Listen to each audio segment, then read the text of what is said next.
Your work belongs on a pedestal. So grab a block of wood and a stick and you're done. If, however, you are not a lumberjack or a woodchuck and you don't have piles of wood lying around, there is another way. In the next 2 minutes and 39 seconds, I'm going to show you how to turn tape rolls into pedestals for your sculpture. The concept is to turn these hollow shapes into solid shapes and go from there. For my first example, I'll be demonstrating how I use a piece of scrap metal that I had lying around. I peeled off some of the inside layers of the tape roll to create a better fit for the metal disc. The weight of the metal disc made it the perfect base for the stand.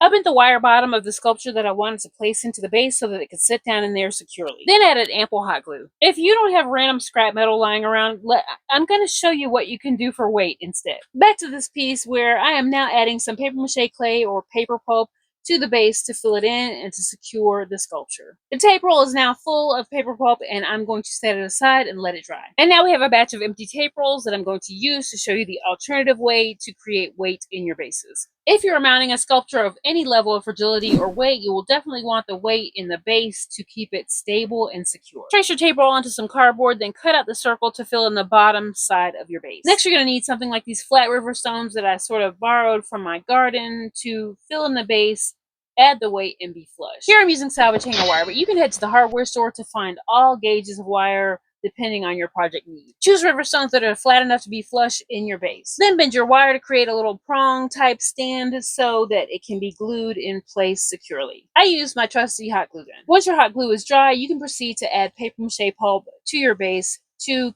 fill it in and to cover the stones completely. Keep in mind that a little overage is good because paper mache pulp tends to shrink as it dries. You'll let this dry thoroughly before proceeding to cover it with stripped paper mache. Apply several layers of paper dipped into water and glue or your preferred paper mache mixture to cover your entire base. Once your entire base is covered, set it aside and allow it to dry thoroughly. As you can see, I have bases in an assortment of shapes and sizes. There is no need to restrict yourself just to tape rolls. You can use slices from boxes, bottles, a lot of different things can make great bases for sculpture. Also, the bases can be decorative as well.